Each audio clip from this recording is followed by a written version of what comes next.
The time is 6 minutes past 9, and we're going to be turning our attention now to a troubling financial dispute affecting our very own soldiers, returning troops from South Africa's DRC deployment. I'm sure you remember that deployment out in the DRC made a lot of headlines. The SANDF was part of the SADC mission, and well, the troops that were part of that mission are saying they are owed as much as 600,000 rand each in unpaid allowances, despite only receiving only partial amounts, with some of the soldiers reporting they got just 58,000 of a supposed 100,000 per month. The South African National Defence Force Union's National Secretary, Advocate Pikkie Greeff, says withholding these allowances is unlawful under South African law.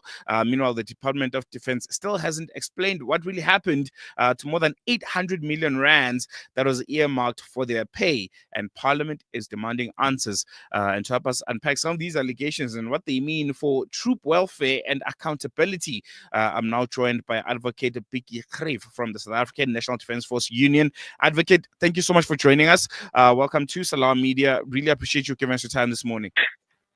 Well, good morning. Good morning to the listeners as well. I think first and foremost, if you can start by giving us a bit of background on what exactly are members of the SANDF are alleging regarding the 600,000 rands in unpaid allowances, and how widespread is this claim? How many of them have not been paid for their mission in the DRC? So the original group of deployees were around about 2,000 people, give or take. Each of them were entitled to certain allowances for being in a combat area and a deployment area. The allowances was paid or funded from a per person amount that was paid by SADC to the Republic of South Africa in dollars. That doesn't mean that that entire amount that's calculated per person is for an allowance for a soldier. It is also for the maintenance of equipment, other related costs to the deployment, and amongst other things, daily allowances. The big problem came in when the Defence Force skipped its legal obligation to negotiate which part of that allowance would, or those dollar amounts would then be calculated as an allowance for the person or the soldier, him or herself. And that they were supposed to negotiate in the Military Bargaining Council.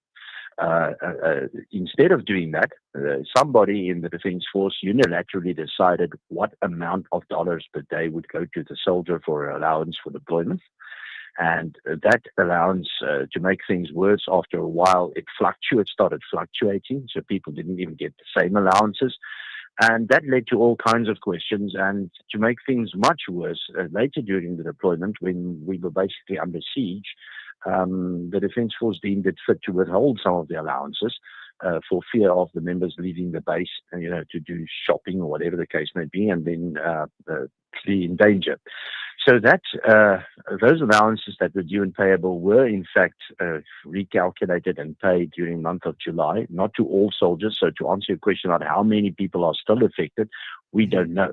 But we are in talks with the Department of Defence in the Military Bargaining Council starting today. And what we're trying to get at is who calculated these allowances, how was it calculated, why was it not paid, and if anybody is still without an allowance, what is the plan to get the money to them? Have you interacted as a union to the Minister of Defence, to SANDF leadership? What has their response been regarding this issue?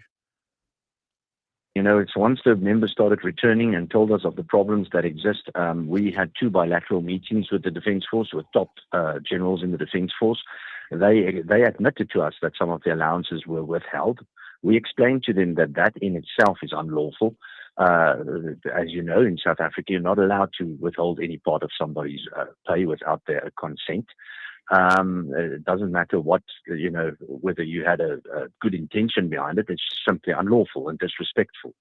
They then to, in future, negotiate before a deployment allowances and the calculation of allowances which will be due to members in the Military Bargaining Council. And that's exactly where it ought to happen.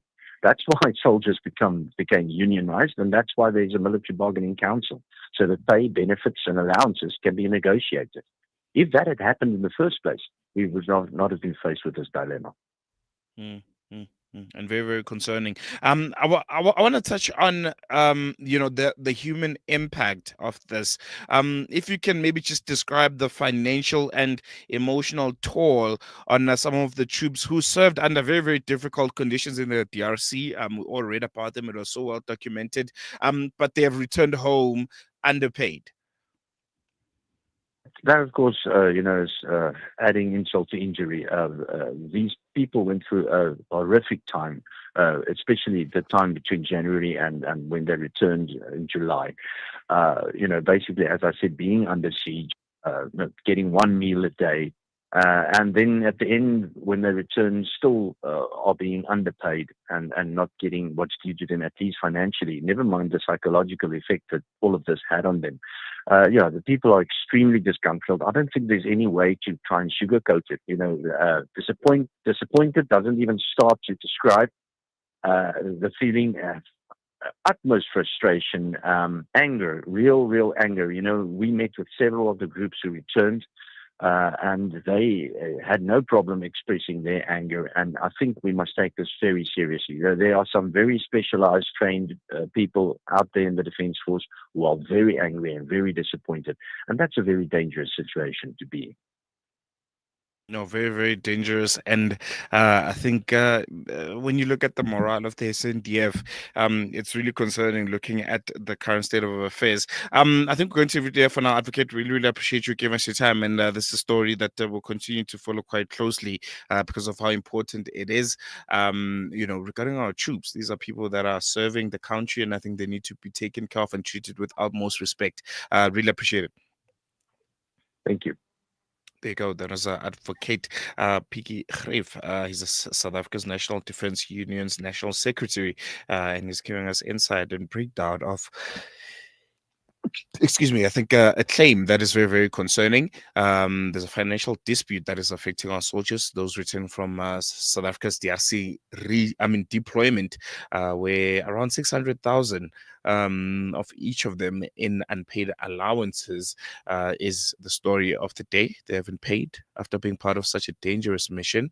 And I think the minister needs to do better in Jumotsecha and the Ministry of Defense. You can't have soldiers that are low on morale, that are despondent, because these are people ultimately who are our last line of defense in the country should anything happen.